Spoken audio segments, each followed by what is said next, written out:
But yeah, we've got the duck on there, duck's on there too.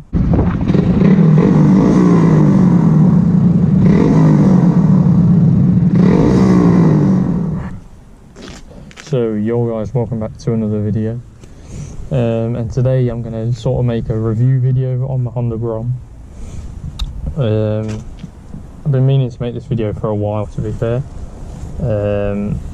I just haven't got around to doing it, and the GoPro's been playing up on the recording side of things again. It kept cutting off when I was trying to record. I've actually recorded 2 videos and they both flopped. So yeah, hopefully this one makes it out. As you can probably tell, I've got the stock exhaust back on at the minute. The stock exhaust, it's massive, it's big and bulky, but it's super silent.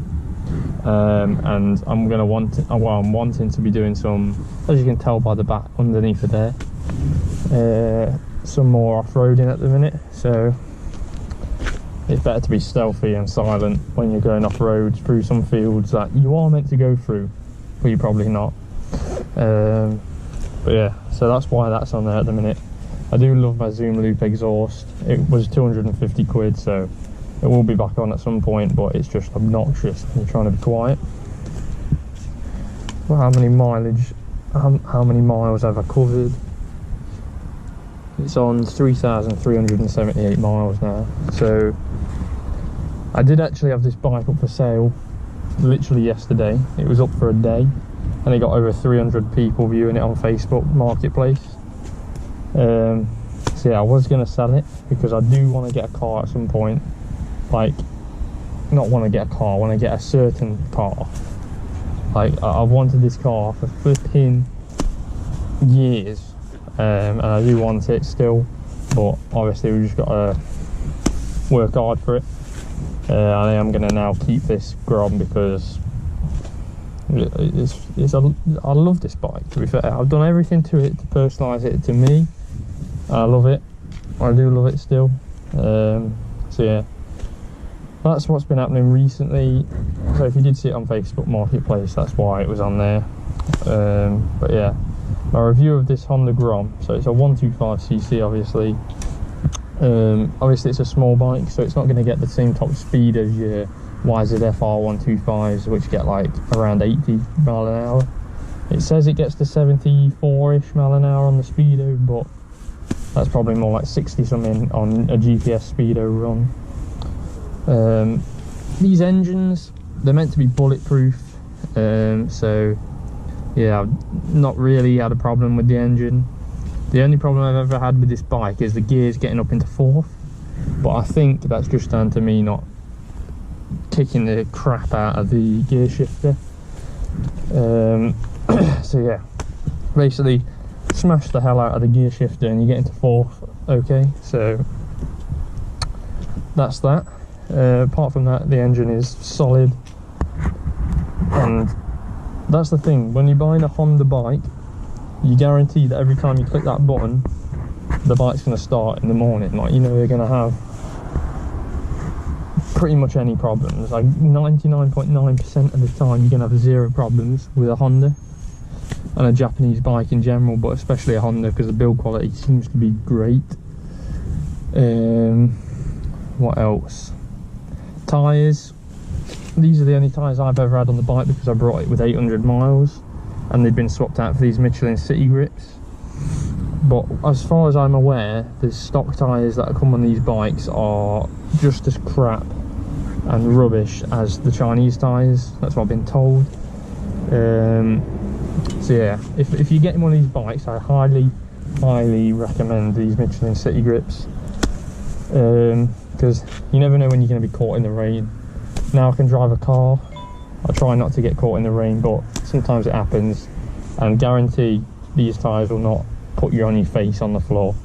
They're the grippiest tyres in the wet that I have ever rode on, and in the dry they do well as well. If you know you're only going to be riding in the dry, I'd probably go for the more road style, dry weather styled Michelins. I forgot what they're called, probably Pro Grip or something like that. But yeah, tyres are great. Suspension, obviously it's a small bike, so you don't get much travel, but any general road use, suspension's fine. Brakes, my front brake seems to be not too powerful, but my back one's really powerful for some reason, but they work fine for me. Speedo obviously shows everything you need to know. You got your fuel gauge, your trips with these buttons, your time, speedo in the middle, rev counter along the top, and your mileage in the middle as well. So speedo's all you need really. Indicators, I've swapped the front out for some RNGs because the same that were on the back were on the front, and they're just big flipping giraffe neck things. So yeah, they went. Bars, the guy that had it before me put some pro tapers on, really nice bars.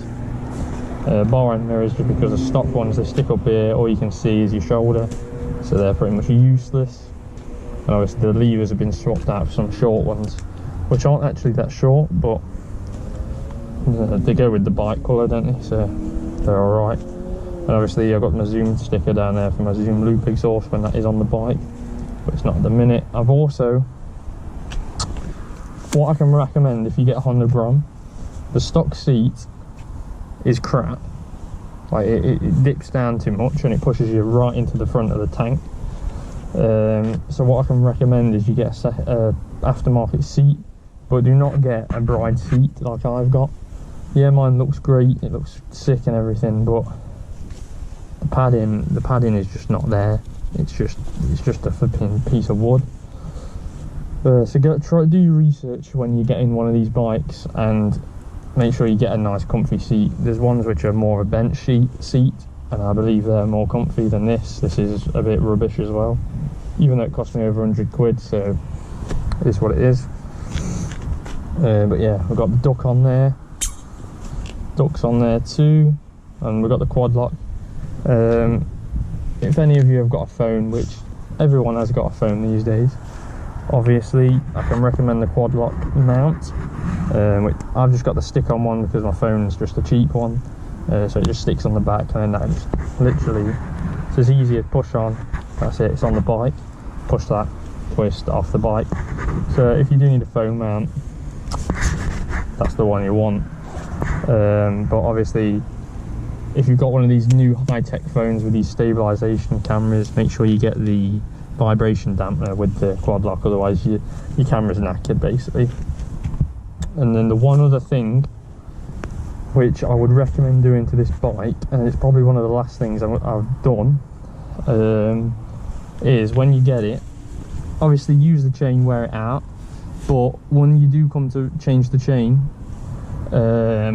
make sure you put a 428, I don't know what it's called exactly, but it's a 428 chain, I know that, because these bikes come with a 420 chain, and they're like dead thin, and it's basically a pit bike racing chain and sprockets, and basically them chains, yeah, the bike were a tiny bit quicker, but the chains stretch dead easy, so I've gone and put a 428 chain and sprocket set on, and yeah, this is fine. It's a thicker chain, and it doesn't stretch as easy, and it's more durable. That's as far as I know, and it's working fine at the minute, and it's gold, so even better. And yeah, that's pretty much wrapping up everything on the bike and what I think of the bike. And all that's left for me to say really is, if you're seriously looking at getting one of these bikes, it's probably worth it, and you won't regret it, because yeah, it's a small bike. I've had loads of people message saying, oh, is it any fun? This is one of the funnest probably 125s you can probably buy on the market. So yeah, I do recommend them. They're amazing to ride, loads of fun. People with big bikes have got these as the second, and they love them as well. For height reference, when it's on its side stand, it does literally come below my hip. And I'm 6 foot something, I don't know what, 6 foot something there. But yeah, it comes below my hip, so it is small. It is really small. I probably look like a clown on it, but it is what it is. There's a massive following on these bikes as well. All you have to do is go on Facebook, click join on one of the groups, and yeah, you'll be in one of the Facebook groups. We do daily rides like that. well, not daily rides, weekly probably rides out. I'm yet to go on one, but yeah, they should be fun. And yeah, so I hope you've enjoyed this video. I hope you're going to get a Honda Grom. And yeah, there's more videos coming out very soon, because I do need to start uploading more content as we're getting closer and closer to the 1K mark. But yeah, hope you enjoy. Thanks for watching. See you in the next one.